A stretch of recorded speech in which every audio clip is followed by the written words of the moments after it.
Today on Us Weekly's Reality Recap, Raquel speaks out for the first time since the news of Sandoval broke. And will Chyna Shea attend the reunion? We've got all the updates. Plus, we're breaking down the latest Summer House episode, and we've got that plus so much more on today's Us Weekly's Reality Recap. Hey guys, Christina Garibaldi here with Us Weekly executive producer Mandy DeCamp, and welcome to another week of Sandoval. Another week. Gift that keeps on giving. I was like watching Summer House this week, and I was like, why are we even watching this? I don't care. I'm sorry. Like the drama on Summer House just pales in comparison to this. I feel like everything will from now going forward. I mean, Bravo, like yes for Bravo, but also boo for Bravo, because where do you go from here? Where do you go from here with every single show? I don't know. And I still can't really pinpoint why this is such a big deal. Other reality stars have cheated on other reality stars, but so it just hits different. It really does. You're so right. I would love to know in the comments what people think. Yeah. Like, why are so many people just obsessed with this story? It's been going on for weeks now, but we can't get enough. Well, Janet, let's check in with you guys. What you had to say about last week's show. Janet says, I'm happy with whatever eventuates. No fuss if Tom and Raquel stay on the show either. It makes good drama. It's not like it hasn't all happened before. I didn't think their relationship would last in the long run, though, since Ariana didn't want kids or marriage or even sex for that matter. I wish though that Lala would shut up. She's a full-on bully, guilty of the same freaking thing, and now she plays the holier than thou attitude. Prediction: Tom and Ariana end up friends. I don't know about that. That's a bold prediction. that is a bold prediction. But so I mean, maybe if Tom wanted to have marriage and kids and things like that, at least just break up with her then. Like, you don't have to have this full-blown cheating affair for months behind her back with her friend. Just shows his character. Like, you should have just broken up when you had the chance. Maybe not when her dog died. Maybe not when her grandfather died, but there were other days in the year. Yeah, 100%. Yeah. Kay Joe says, who cares if Tom knew? He didn't force them to sleep together. She's, of course, referring to Tom Schwartz. Everyone's debating, did Tom know? Did he not? Jack said this week that he did know, on Watch What Happens Live. He doesn't know for how long, but he said he did know. Of course, take that with a grain of salt. It's Jack. But he did predict some things in the past that were very accurate. So maybe he's right. I agree. It didn't matter if Tom Schwartz knew, but I think we just want to know. Right. We want to know. We want to know if he was like in on this whole thing, but it's not, yes, it's up to him to maybe tell Ariana because they're friends, but also Tom is his best friend too. So I don't see him doing that either. Like, I don't see him going behind Tom's back. I don't know. Such a messy situation. If I were Tom Schwartz, I would deny it even if I knew. People will come after him. Oh, 100%. Soferson says, I live for Carl and Lindsay, but totally agree. They are moved on from the show and should live a happy life together with real friends. I totally agree. Yeah. I mean, we'll break it more down once we talk about this week's Summer House episode, but it just seems like they are beyond this show. Beyond. I 1000% agree with that. All right. This is a long comment from Rachel, but I thought it was a good one, so I wanted to include it. She said, I think Rachel was invited on that trip so all the girls could make her feel out of place and talk to her all the time and make her feel bad. I do recall at one point, the night Raquel got drunk the first night, they were all making fun of her because she had a nightlight. Does anyone recall Lala 2 seasons ago sucking on a baby bottle to fall asleep? I sure do remember that. Mm-hmm. She said, like, these girls are the mean girls and are such big hypocrites and bullies. I think it's hard for Raquel to stick up for herself to Lala because Lala comes hard for her, and Raquel is just not used to that. Not saying what she did was right, but this girl doesn't need to be harassed and bullied over social media. I'll end it there. She had more to say, but we'll just break that down. I mean, yes, like I said last week, I feel like if we didn't know what we know now, we would feel bad for Raquel in last episode. I fully see that, and I agree with that. And I do go back and forth about Lala. Like, she is being a little bit hypocritical, in my opinion. But it wasn't quite to the same extent. It was years ago. What do you think? I don't know. I don't know. I mean, yes. I mean, I guess you can say Lala is being a hypocrite. I mean, we don't know exactly what happened with Randall, and if he was still with his ex-wife at the time, if she had an affair with him. I don't know. I mean, I don't know what really, she claims that he was separated at the time. We don't know, but yes, she was a mistress at one point because he wasn't final. The divorce wasn't finalized. Right. And yes, she slept with James when the relationship started. So I mean, maybe it wasn't as severe as what's happened with Sandoval and Rachel, but I don't know. It's hard. It's hard. This is a tough one. It really is. I mean, granted, Lala doesn't treat Rachel very well, but I mean, but they've had such a history. I don't know. I'm so torn about this. I feel like one day Lala might look back and be like, I was kind of a mean girl on that show and regret it. But that is who Lala is. It's why she keeps coming back for more seasons. And Raquel's, in a very bad light right now. So she is. But Lala is not afraid to tell it as it is. And she's always been like that. She'll always be straight with you. And that's why, like you said, she's been back so many seasons and she has kind of taken on that villain role in the past. But it is kind of sad to watch Raquel try to stand up to Lala, though. It's just, you have not met your match in this one, honey. No, I feel like Raquel, and not comparing myself to Raquel because please. But in those moments, I feel like I would crumble too against Lala. Same. I don't know how to use words. Right. Yeah. No. And if somebody's telling you put together a sentence, I'll be like, I can't speak anymore. Yeah. We've met Lala a number of times. She's been to studio. And the funny thing is she's super nice. Oh, so nice. I love Lala. And she's a great person to interview too, because I said, she'll tell you exactly how it is. Lala is a great reality star and she knows what makes good TV. And I mean, the rest of Vanderpump is going to be great TV, and they are currently filming. I mean, as we are filming this, they are probably filming the reunion. So we have some updates about that because Chyna will be present at the reunion. Her lawyer told Us Weekly that Chyna intends to follow the law, but she wants to be part of the reunion. If Rachel attends, Chyna and Vanderpump Rules will make sure that Chyna remains 100 yards away to comply with the restraining order. He added that there is no real way for the temporary restraining order to be dropped, so it will remain in effect until the permanent hearing on March 29th, and then it will just lapse if Rachel doesn't pursue it. And if Rachel does pursue it, Chyna intends to call witnesses and present evidence to disprove her false accusations. So Chyna will be there. No idea if she'll have to leave the room when Raquel gets there and vice versa. So, I'm sure it'll be a logistical nightmare, but we will get both sides of everybody's story. Well, I'm very excited about that. And Raquel actually spoke out again for the first time this week to TMZ, which if you haven't seen that video, you probably should go watch it. It's TMZ, so we can't show it here, but it's a great video. She didn't stop talking. I thought it was gonna be a 2-second video. It kept going. 4 minutes. It was 4 minutes. 4 minutes of an interview with TMZ, who caught her. It looked like she was outside of a smoothie shop or something. A nail salon. Oh, nail salon. You're right. A nail salon. I was she's definitely getting her nails done for the reunion for sure. She's just all right. So after returning to Los Angeles for the reunion today, she opened up about the status of her relationship with Tom Sandoval and so much more. She said to TMZ, it started off as a friendship and turned into something more. We're just trying to get through these next steps and make amends and hear everybody out. I know a lot of people are angry, so just getting through these next few steps and not putting a label on anything. We're just kind of taking a break for right now. So interesting. She also said that she has spoken to Ariana. I can't believe she spilled all this right before the reunion. This is so ballsy. I cannot believe that she did this. This is grounds for Bravo firing. Maybe. So anyway, she said she's spoken to Ariana on the phone and attempted to further apologize over text, noting she didn't receive it very well. Yeah. I can't believe Ariana picked up the phone. I know. She also denied rumors that she had a threesome with Sandoval and Maddox and addressed speculation that Tom Schwartz was a decoy. She claimed there was a genuine curiosity there. It wasn't a cover-up about her makeout with Schwartz. She confirmed she would be present for the reunion taping today and is ready to face whatever consequences come her way. She said, I know I have to take accountability for my actions, so I'm completely prepared to do that. So let us know in the comments. What do you think about her speaking out so much before the reunion? Is she going to get fired from Bravo? Because she 100% called this paparazzi. They just rolled up with it. She's on her phone. Oh, excuse me, TMZ. So nice to see you. Are you kidding me? She also didn't address the Chyna stuff, or she did address it. She just said she didn't say whether or not it happened, but she said she has a permanent scar on her eyebrow.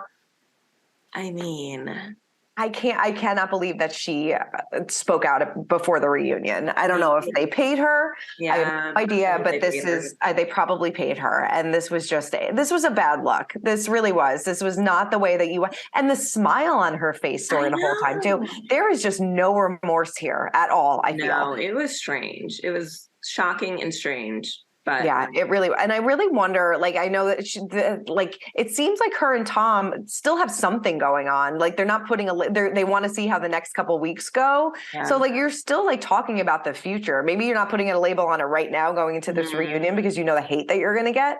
But once the dust settles, I wouldn't be surprised if they like give this a go. Maybe. But I always wonder if like, when you're in a cheating scandal like that, like the second people find out, does the kind of fun part of it kind of like fizzle? And are you still attracted to that person, or were you attracted to like the scandal of it all? Yes.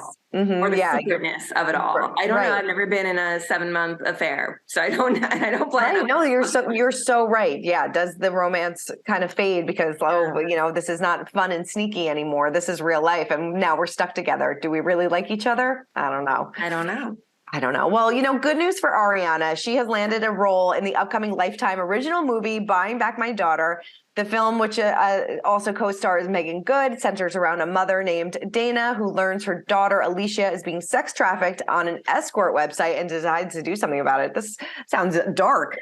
She will play a police officer named Karen who helps investigate the case while navigating her personal connection to the story. Filming is already underway. No release date has been announced, but she has, dabbled in acting in the past. She was in a handful of movies over the years, including 2019's Dead Ends. She most recently appeared on on an episode of Paradise City in 2021. So good for Ariana. I saw that she is like selling vibrators now too, and like getting it, girl. I need to know how much that vibrator company paid for that post, because I hope she got like $1 million. I hope she did. I mean, good for her. I mean, good things are coming her way. She does not need that weight of Tom Sandoval to hold her down anymore. Get out there and get it. So I am excited. So take advantage of any opportunity that comes your way, Ariana, right now, because this is only going to last, so long. So milk it. Take full advantage. All right, let's get on over to this episode.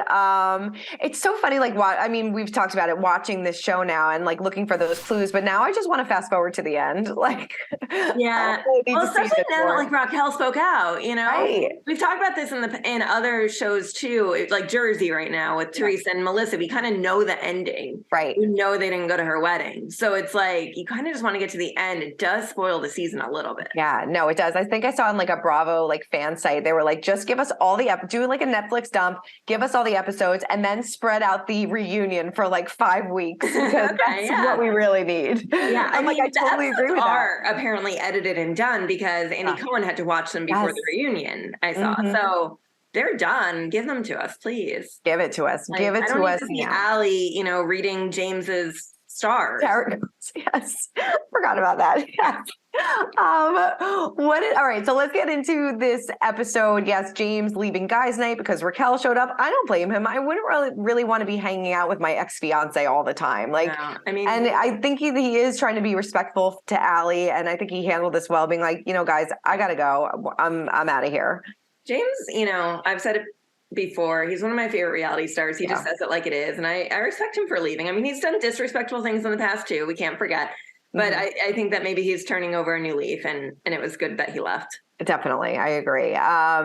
Tom selling his house, they're still having all this drama with opening Schwartz and Sandy's. And, it seems like he's like leveraging all of his money to make this work, which is so interesting now that the business is taking a hit because of Sandoval. It's kind of cringy watching that scene, knowing how much money he's put on the line, basically his whole life, his whole savings, his whole house now.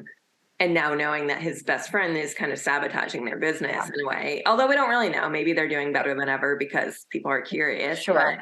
But, I don't know. It's kind of cringy. It is kind of cringy. Yeah. Well, Lala seemed to get back in the saddle, I guess. She had sex for the first time since she conceived her baby. So good for her. Yeah, didn't leave out any detail.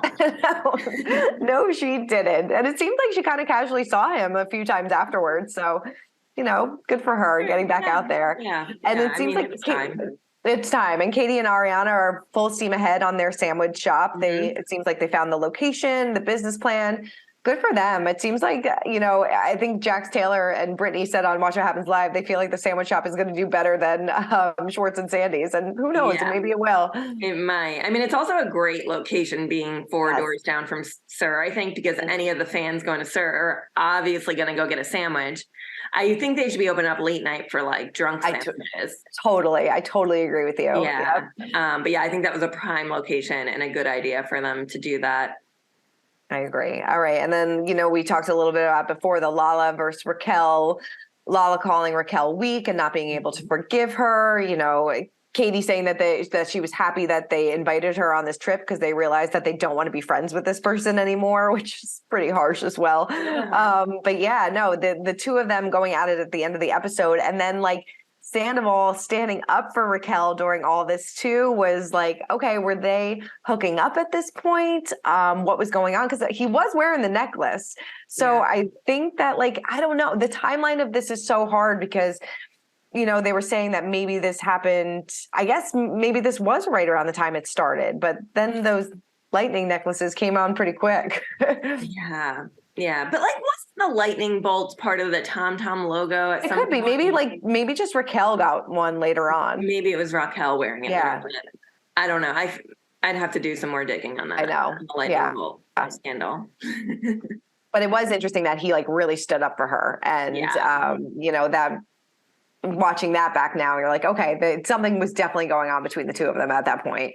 Yeah. And also him telling Raquel to invite James to the pool party was bizarre. I'm like, so why isn't he inviting James? Why is he telling Raquel? And it's so funny because you watch James' face in that moment and he's like, that's weird. Right. I love that. Yeah. I mean, it seems like James, Lala, Kody, they may have been picking up some of these clues that they weren't. So I thought that they probably thought that they were being so quiet about this, and they really kind of weren't. No. So what did you think? Would you have accepted the money from Chyna and stayed at a different resort? Or do you think that Kody was right to be like, I already paid for this, I'm going here? I mean, it's Chyna's wedding. Yeah. It's a bridesmaid, but I get that she wants to be at the hotel that everyone's at. I wouldn't want to change hotels. No. I wouldn't either. And also your bridesmaid should have booked their trip. Yeah. And she said that she was demanding them all to book it so early. Why weren't you demanding that your bridesmaid book it early? Right. And if she didn't, it's her fault. So yeah, I stand by Kody. I stand by Kody in this one too. Yeah.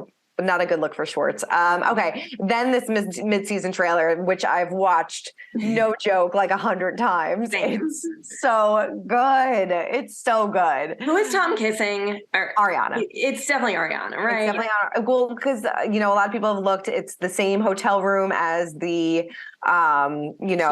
Chyna's wedding, even though people are saying that Tom and Raquel were disappeared for 3 hours during Chyna's wedding. But I do think that it's Ariana. Okay. Yeah, it probably is. Yeah, it definitely. If I had that on camera, this would have leaked earlier. Oh, 100%. Yeah, because this was a while ago. I definitely think it's Ariana. It was interesting that they didn't show any footage of Tom and Raquel together after all of this happened, though, the two of them talking, so we have to wait for that. Oh my god, I can't wait. But this mid-season trailer was explosive. So it was explosive. It was everything I wanted and more. Yes. All right, let's quotes of the night. Mine went to James Kennedy, talking about how he was kicked out of the group, saying now they think they could just kick me out and bring Raquel in. I'm effing James Kennedy, and I've been the life of this effing party for the last effing 8 effing years. It's effing bull. I just love him. I love him. I love him so much, and he's not wrong. He's not wrong. They come on, guys. Mine goes to Lala. She says, I know this may come as a shock, but the sex was not good with my ex. I mean, that one good too. For you. Throw Randall under that bus as many times as you can. Tell everyone he's a bad lover. I'm here for it. I'm here for it. I had that one written down as well. Definitely a good one. All right. Let's move on over to Summer House. If we have to. It's just, this cast is not clicking. It is not working.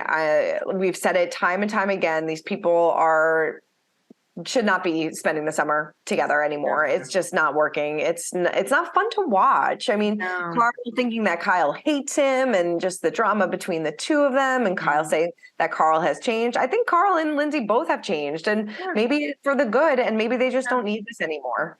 No, I agree. This show's done. I don't need another theme house or a theme party in the house.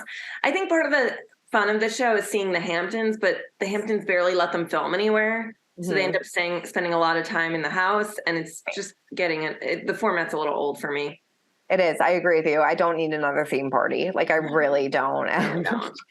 Like, I just don't care as much. And it's just the cast isn't clicking anymore. No, and you can tell they're not really friends. And even the people who were friends aren't anymore.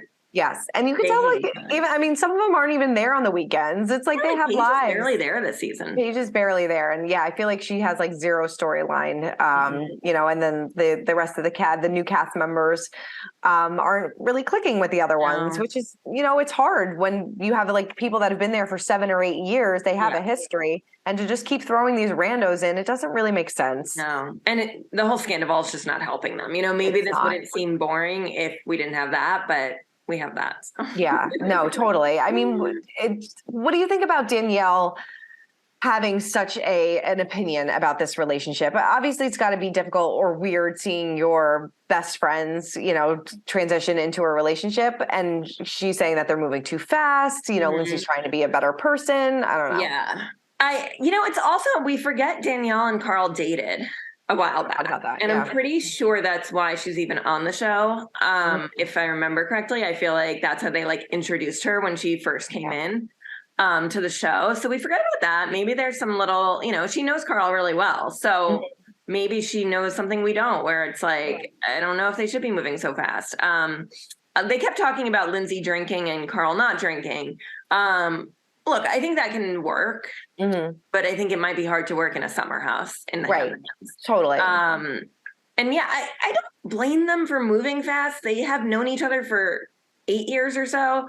And they're at an age where it's like, you got to kind of move or move on. No, you're so right. I mean, they're not in their mid-20s anymore. And if they want to start a family and things like that, it's something that they like maybe want to fast track. And why does everybody have an opinion on the relationship? Let them do them. Who cares? Yeah.